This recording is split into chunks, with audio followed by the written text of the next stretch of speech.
वो ऋषि 19वीं सदी का जिसने आकर के हमें बताया कि विदेशी राजा चाहे पिता के समान प्यार करने वाला भी क्यों ना हो, पर उसके राज्य की कल्पना या कामना भी नहीं करनी चाहिए। और अगर अपना राजा, स्वदेशी राजा हमें धिक्कार भी दे तो भी हमें उसका आलिंगन कर लेना चाहिए। क्यों? क्योंकि अपना राज अपना होता है, स्वराज सर्वोपरि होता है। इसलिए जरा सा हम विचार करके देखें कि हम क्या थे, क्या हो गए और क्या होंगे अभी। क्यों? क्योंकि हम लोगों ने उन बातों पर विचार किया। ऋषि का सपना था कि ये देश विश्व गुरु बन जाए, लेकिन वो सपना आज भी हम साकार नहीं कर पाए। ऋषि के अंतिम शब्दों पर जरा सा ध्यान दीजिएगा। ऋषि ने ये वादा किया था, लोगों ने ये वादा किया था ऋषि से अंतिम समय कि घर घर से यज्ञ की ज्योति को कभी बुझ नहीं करेंगे, घर घर से ओम के ध्वज को कभी नीचा न होने देंगे, आर्य समाज के कार्य को कभी रुकने नहीं देंगे। इस देश को पुनः विश्व गुरु बनाने का हम सब प्रयास करेंगे। क्या वो हमने एक भी सपना पूरा किया है ऋषि का? एक भी सपना हम लोग पूरा नहीं कर पाए। ऋषि तो चाहते थे कि ये देश पुनः विश्व गुरु बन जाए। और ध्यान रखिएगा, अगर ऋषि दयानंद जी महाराज की बातों पर ये जमाना चल गया होता तो आज ये दुनिया का नक्शा ही कुछ और होता, और दुनिया का नहीं तो भारत का तो नक्शा बदल ही गया होता। ऋषि ने तो हमें जगाने का प्रयास किया। अब जो सो रहे हो उनको तो जगाना आसान होता है, और जो सोने का नाटक कर रहे हो उनको जगाना बड़ा असंभव सा होता है। ये हिंदू जाति, आर्य जाति सो नहीं रही है, ये सोने का नाटक है। क्यों? क्योंकि जितने भी महापुरुषों ने आकर के इसे जगाने का प्रयास किया, उसे या तो इन्होंने जहर के प्याले देकर के मार डाला, या उन्हें धोखे से मार डाला, या उनके चरित्र पर कीचड़ उछालने का काम किया। अगर ये गद्दारी न की होती तो भारत का नक्शा ही कुछ और होता। ये गद्दारी अपनों ने की। कश्मीर के अंदर आग धधक रही थी, ऋषि दयानंद वहां जाने वाले थे, लेकिन वहां के पोपों ने, पंडितों ने, पुजारियों ने कह दिया था वहां के राजा को कि राजन, अगर दयानंद जैसा नास्तिक यहाँ आ गया तो झेलम नदी में डूब करके मर जाएंगे, आने मत देना दयानंद को। रोक लगा दी ऋषि के सामने। अब वहां पर डूब करके तो नहीं मरे, लेकिन काट काट करके, जला जला करके, भगा भगा करके जरूर मार दिए कश्मीर से। अगर ऋषि जैसा परवाना वहां पर चला गया होता और वेद की दुमदुमी वहां पर बजा दी होती तो आज कश्मीर के अंदर अल्लाह अकबर नहीं बल्कि सत्य सनातन वैदिक धर्म की जय जयकार हुई होती। ये गद्दारी उन्होंने की है। ऋषि को पग पग पर लोगों ने उछालना चाहा, लेकिन इतना दृढ़ वो व्यक्तित्व, इतना अनूठा व्यक्तित्व जो सारी दुनिया को एक तरफ करता हुआ आगे बढ़ता चला गया, वेद की पोटली को हाथ में लेकर के और परमात्मा का सहारा लेकर के सारी दुनिया को हिला करके रख दिया। इसलिए आइए कुछ गीत की पंक्तियां मैं आप लोगों के मध्य में रखूं, मुझे बड़ी प्रिय है। क्या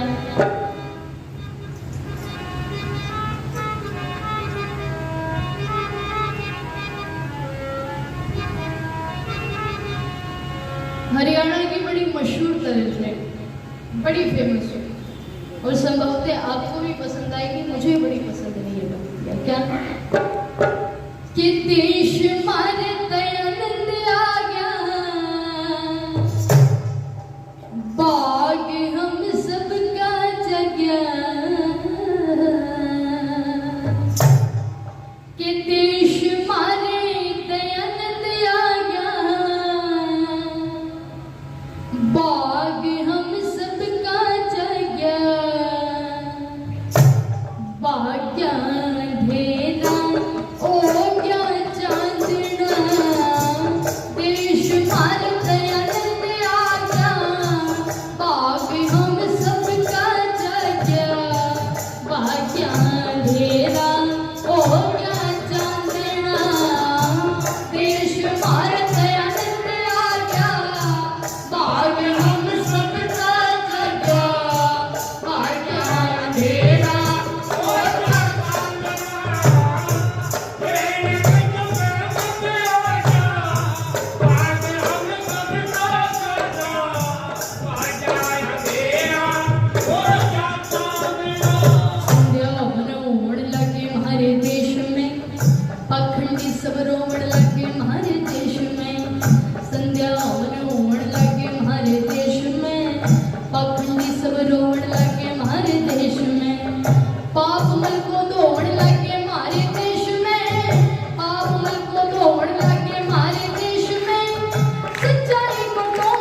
मुरझाए फूल फिर खिल गए, पढ़ने के अधिकार हमने फिर से मिल गए।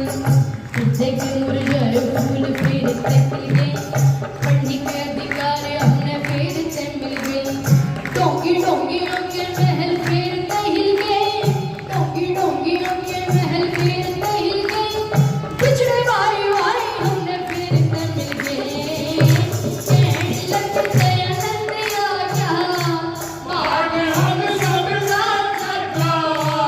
आजा अंधेरा होगा चांदना, देश हमारा आनंद आजा, आज हम सब साथ था।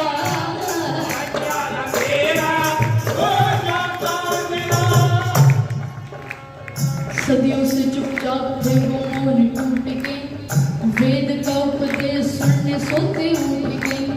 सदियों से चुपचाप थे वो मौन टूट के, वेद का उपदेश सुनने सोते उठ के। पादरी पुजारी मुल्ला सारे रूठ के, पादरी पुजारी मुल्ला सारे रूठ के।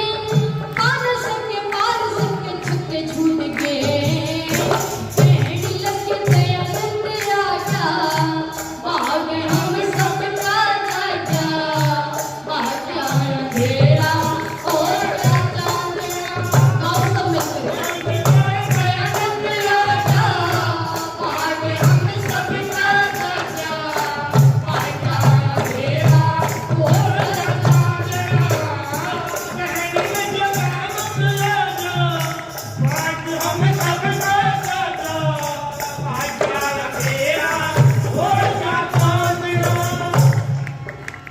नारियां चुपचाप थी कुछ बोलने लगी, दर्शनों ने के भेद खोलने लगी।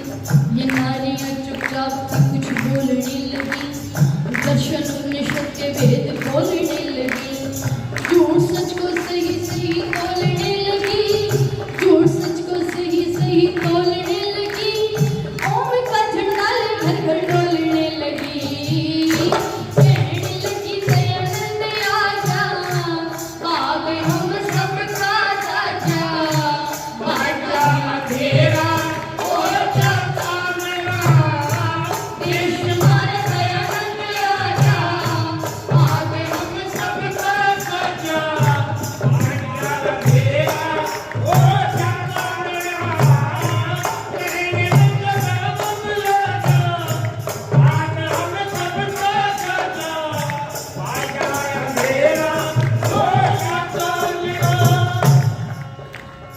अपना राज अच्छा युद्ध घोष किया था, श्वास श्वास राष्ट्र हित में जीवन जिया था। अपना राज अच्छा युद्ध घोष किया था, श्वास श्वास राष्ट्र हित में जीवन जिया था। अमृत को बिखेर विष का प्याला पिया था, अमृत को बिखेर विष का प्याला पिया था। पर्वत सा विशाल न कमजोर हिया था। देश हमारा दयानंद आजा, भाग हम सबका राजा, आजा अंधेरा होगा चांदना। देश हमारा दयानंद आजा, भाग हम सबका राजा, आजा अंधेरा होगा चांदना। कहने लगे दयानंद आजा, भाग हम सबका राजा, आजा अंधेरा होगा चांदना। लाखों में करोड़ों में पुकारिए सबको, देखे ब्रह्मचारी ब्रह्मचारी है सबको। लाखों में करोड़ों में पुकारिए सबको, देखे ब्रह्मचारी ब्रह्मचारी है सबको। बड़े बड़े वृत्ति वृत्तिधारी है सबको, बड़े बड़े वृत्ति वृत्तिधारी है सबको। वेद और भगवान का पुजारी है सबको।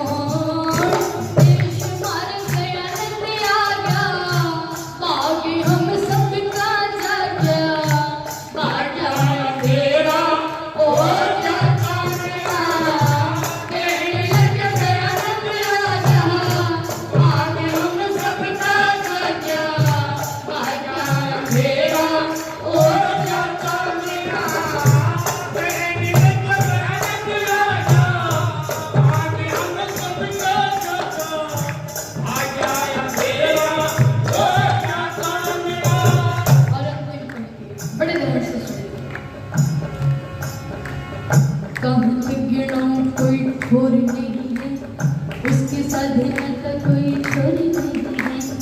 कहाँ तक गिनाऊं कोई ठोर नहीं है, उसकी साधना का कोई छोर नहीं है।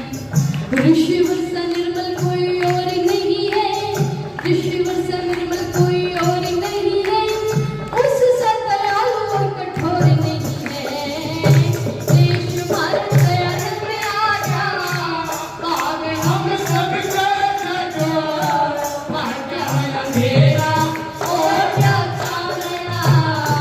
देश भारत दयानंद आजा, भाग हम सबका राजा,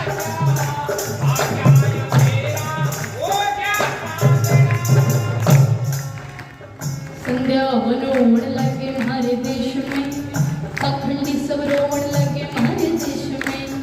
संध्या वनोण लगे हमारे देश में, पखंडी सब रोण लगे हमारे देश में। पाप मल को दौड़ लगे हमारे देश में, पाप मल को दौड़ लगे हमारे देश में, सच्चाई को टोड़ लगे हमारे देश में।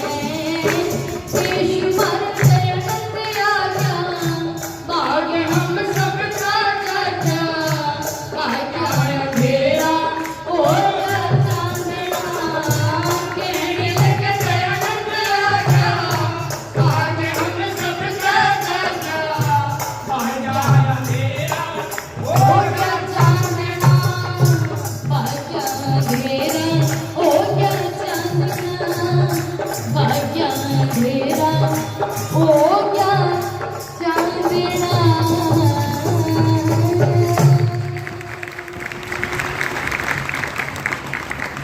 ऋषि ने जब देखा देश के अंदर तो एक आह्वान किया, एक बात कही कि विदेशी राजा की कभी कामना नहीं करनी चाहिए। सबसे पहले आवाज उठाई स्वराज के लिए, सबसे पहले, और नौजवानों के अंदर वो प्राण फूटने का काम किया कि वो हंसते हंसते फांसी के तख्तों को चूम गए। कभी पढ़ करके देखिएगा भगत सिंह का इतिहास, मात्र 23 वर्ष की आयु में चमचमाती हुई जवानी को राष्ट्र के लिए अर्पित कर दिया। कभी पढ़ करके देखिएगा जतेंद्र दास का इतिहास, जिसने 63 दिन तक अनशन करके अपने प्राणों को त्याग दिया था। कभी पढ़ करके देखिएगा राम प्रसाद बिस्मिल का इतिहास, वो राम प्रसाद बिस्मिल जो कभी आशिकी की शायरिया गाता था, लेकिन जब राष्ट्रभक्ति का रंग चढ़ा, देशभक्ति का रंग चढ़ा, तो वही शायरिया राष्ट्रभक्ति में बदल गई थी, देशभक्ति में बदल गई थी। कभी पढ़ करके देखिएगा स्वामी श्रद्धानंद का इतिहास, जिन्होंने अंग्रेजों के सामने सीना तान करके वो खड़े हो गए थे। कभी पढ़ करके देखिएगा ऋषि को, जिन्होंने समस्त क्रांतिकारियों के अंदर वो प्राण फूटने का काम किया कि जो हंसते हंसते फांसी के तख्तों को चूम गए, हंसते हंसते राष्ट्र के लिए आहूत हो गए, हंसते हंसते राष्ट्र की बलिवेदी पर अपने आप को न्यौछावर किया। कभी पढ़ करके देखिए, वो जमाना तो हमसे कहीं खो गया है जिसकी ऋषि ने कल्पना की। वो राष्ट्र जो ऋषि बनाना चाहते थे, वो राष्ट्र हमसे कहीं खो गया है। और ऋषि की सरलता देखिएगा, ऋषि कहते हैं अगर मैं उन ऋषि मनुष्यों के बीच पैदा हुआ होता तो मेरी कोई ज्यादा औकात नहीं होती। ऋषि कहते हैं अगर मैं उन मनुष्यों के बीच पैदा हुआ होता जिन्होंने राष्ट्र को नया रास्ता दिया, राष्ट्र को बनाया, राष्ट्र के लिए जिए, ईश्वर भक्ति में स्वयं को डुबाया, अगर उन ऋषियों के बीच में पैदा होता तो मेरी चप्पलों को संभालने से ज्यादा कोई औकात नहीं होती। ऋषि ये बात कह रहे हैं। इतनी सहजता, कितनी सरलता उनके व्यक्तित्व में, इतना अनूठा व्यक्तित्व हुआ, लेकिन विडंबना ये है कि हम लोगों ने उसकी मानी, हमने दुनिया की मानी, लेकिन ऋषि एक नहीं मानी। आइए एक गीत की पंक्तियां मैं रखूं, समय अभी शेष है। जो ऋषि ने कल्पना की थी वो समय हमसे कहीं हो गया है। कभी विचार कीजिएगा, एक समय वो था जब इस देश के ऋषि मुनि लोग हिमालय जैसे पर्वत की चोटी पर खड़े होकर के हवाला कर देते थे, महर्षि मनु जैसे लोग के एक देश प्रसुतस्य सका श्राद्ध और जन्मना स्वं स्वं चरित्रम शिक्षेरं पृथ्व्यां सर्वधर्म आग्रह जन्मना यानी ब्राह्मणों के चरणों में बैठ करके विदेशी लोगों ने शिक्षा प्राप्त की। ये देश तो वो देश था, ये देश तो वो देश था जिन्होंने संपूर्ण विश्व को जीने का तरीका और सलीका दिया है। ये देश तो वो देश था जिसने संपूर्ण विश्व को मार्ग दिखाया। ये देश तो वो देश था जहाँ पर पूछा जाता था लोगों से कि सबसे ज्यादा विद्वान तो केवल और केवल भारतवर्ष की तरफ उंगली उठती थी कि भारत में सबसे ज्यादा धनवान तो भारत में, सबसे ज्यादा बलवान तो भारत में, सबसे ज्यादा चरित्रवान तो भारत में, और मैं कहती हूँ सबसे ज्यादा सुंदर तो वो भी कहाँ, मेरे भारत में। लेकिन वो जमाना हमसे कहीं हो गया। तो बहुत